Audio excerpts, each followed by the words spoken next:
Is it good business to have Rey Mysterio wearing a heavyweight title in a sea of Bobby Lashley's and Dave Finlay's? Rey Mysterio wearing a heavyweight title. I think so. Rey Mysterio is something special. Rey Mysterio isn't just a a small guy that can do flips. Rey Mysterio is exceptionally good at this job. Rey Mysterio is a one-off. I don't care who you are. I don't care how many flips you can do. There's absolutely no one in that style of wrestling, in my opinion, is better than Rey Mysterio. So it doesn't devalue a heavyweight title to have it on a Bobby Lashley, and then I'm just talking from a stature standpoint, maybe from a style a little bit, onto our Rey Mysterio, as opposed to a U.S. belt or a Intercontinental. Not Rey. If it was anybody else, I would agree. Okay. Because they can't do what Rey does, and I'm not talking about just doing stuff. I'm talking about Rey's whole in-ring persona, his whole in-ring way of carrying himself, his work. He doesn't just do things for the sake of doing them. You got cruiserweights or luchadors that'll just do flips, and that's cool, But Rey's got the whole thing down. He's a total package in that, and he's in a class of his own. Talk to me about working WrestleMania.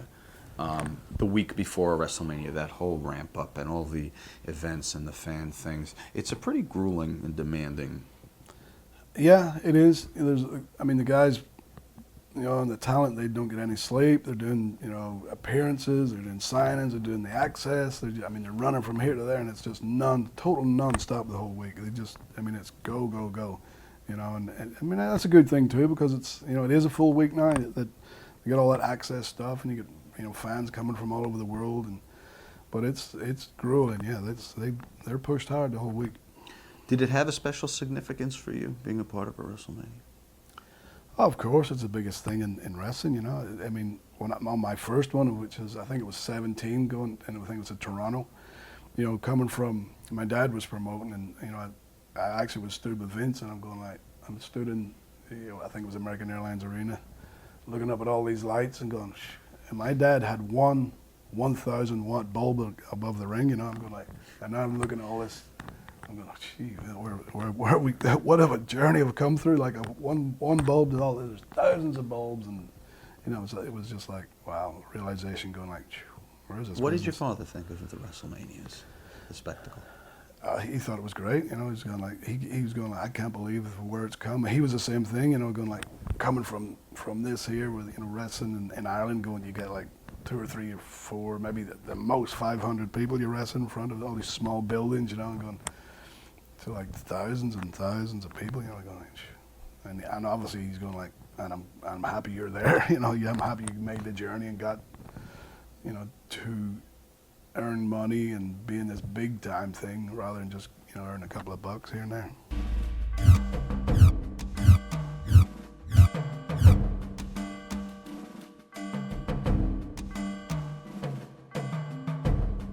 What's Randy's deal? Is he a wild horse? I think he has been in the past when he was younger, yeah, but I think now that he's married and the baby, his daughter's there, I think he's got his own bus. He's a total different person now. He's gone from that. I think Randy, like some of those guys that had success real quick, didn't know how to handle it, and he's great talent. Randy is awesome too, unbelievable. I watch it, I'm going like, this kid, he's good. He was good right from the start. I knew his dad. I wrestled his dad too, better than Bob, in my opinion. But of course, got it from Bob. It's been passed on to him, and his grandfather passed on to Randy, and so it's. But the kid's good, and he's got his head screwed on now. He's a family man and doing good.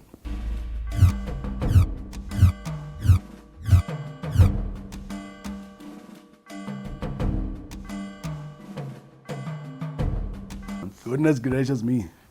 What were your thoughts when he walked in the room? You don't want to know my thoughts. Well, maybe you do. I do. Well, I actually met him in India. We actually done a tour of India, and he came along, John Laurinaitis, and I met him in India. And, of course, only seen him sat down, and he's like, huge. I never seen anybody that big, really. tall, yeah, you can see basketball players, but his arms and chest, he just, and John said, we're thinking of hiring this guy, see what he can do, So I guess, we were moving around India there. We didn't actually get him in the ring at that point, which I think we might have should have done.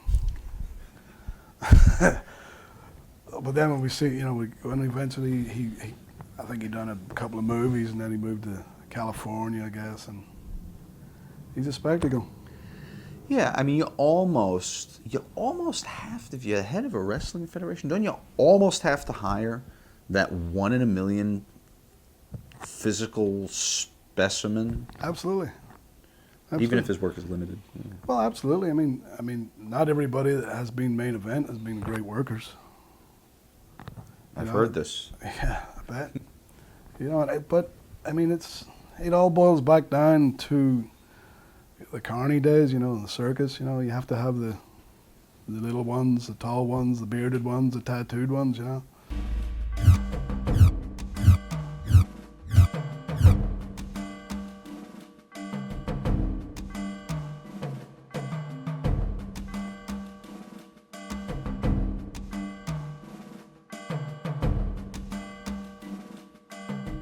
I think it was just spare of the moment. It was like, I guess someone went, "Oh, your dad's here. We gotta use your dad. We gotta, it was just a bit of fun thing to, because my dad was a celebrity over there. He's on the Commonwealth Games, like Olympic Committee, and he's still teaching kids to wrestle, amateur wrestling, and sportsman of the year and coach of the year and all that stuff. He's well thought of over there, and it was just almost like here he is. Say hello to. That's basically what it was, really. Did you have to coax him into it, or was he more than willing? No, he was. He loves it. Once you've been around wrestling, you just it's like sticking a drug in your butt. Like I get the buzz.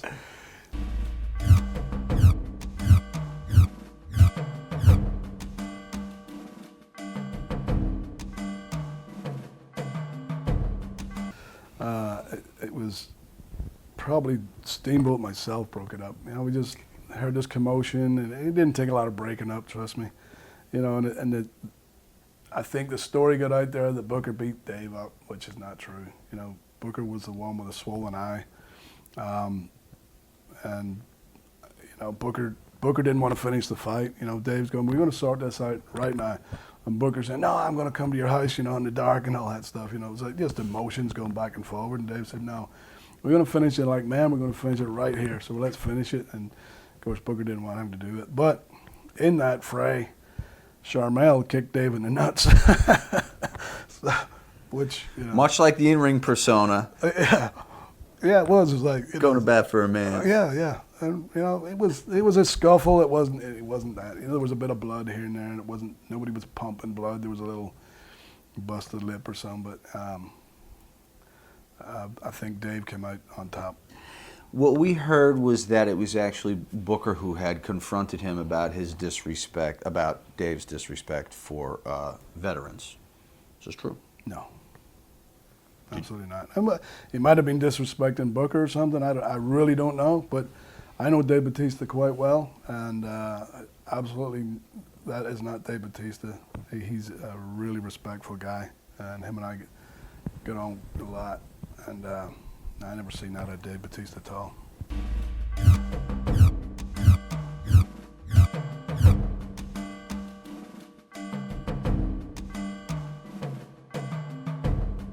Why do you think they're consistently trying to always shirk their identity as a wrestling company and try to be a Hollywood production company now? They consistently don't make money on the films. Can't they just be wrestling? Can it just be a good wrestling product and that's it? Yes, absolutely. But I think it's a multimedia company. They're just trying to spread out like any company does. Look at Richard Branson, what he tried to do with his company. Record company. He went into telephones. He went into trains. He went into planes. You just keep spreading out. Not everything Richard Branson done was successful either, but he's got his name on a lot of different stuff, and that's I guess what WWE is trying to do is, you know, get the product, you know, the identity of WWE out there in many different ways. You know, it's just building your business. Why stay here? And make that as big as you can. I mean, it goes so big and it'll stop eventually. So that branching out, I think, is beneficial to the company. Not always, you know. As you say, maybe the movie thing at times was not successful, but some have been, I guess. But they'll keep trying at it, you know. I think Vince has tried a lot of different things, and some fail, some are good, you know. Does it spread the company too thinly at times? Maybe the talent maybe get burnt out a little bit, you know. Especially the top guys. I mean, they'll be going running. Some of them don't get home at all, you know. But that's part of the business, you know. If you want it, you have to sacrifice.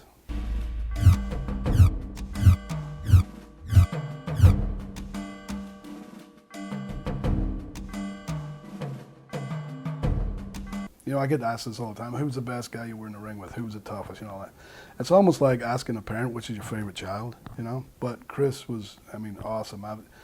As I say, I wrestled him in Japan and, you know, Germany before he came to WCW and WWE. But always a great match. Always very physical, and it just what wrestling, in my opinion, should be. And probably not many of them can do it like Chris could.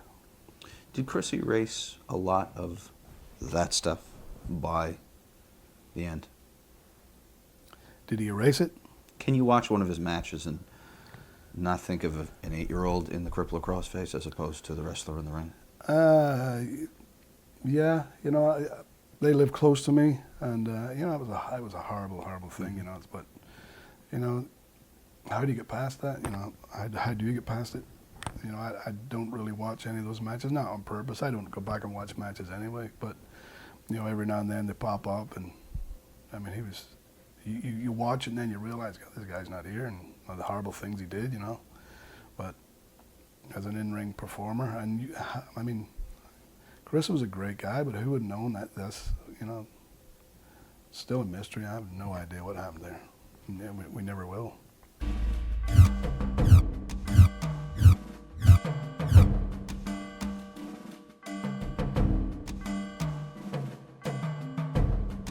Is he too limited to expect him to... Is it too limited to ask Taker to do something like this because you know how short your money matches are going to be out of Khali? Should it have been someone else maybe doing that? In hindsight, maybe, but I mean, how do you get someone into a great top spot without beating someone at the top? You know, you gotta weigh that up. You know, you need new players, you need new draws. You know, you can't just, you know, sometimes people climb up, sometimes people burst through the door, you know, and I guess with someone of Khali's stature, you couldn't just let him, you know, wrestle a couple of cruiserweights first and then wrestle Dave Finlay and squash him and then, you know, climb. Sometimes you got to go like, boom. Especially, I mean, that is, you see him walking down the aisleway, you're going like, what on earth? I mean, just to look at him, you're thinking he's a monster.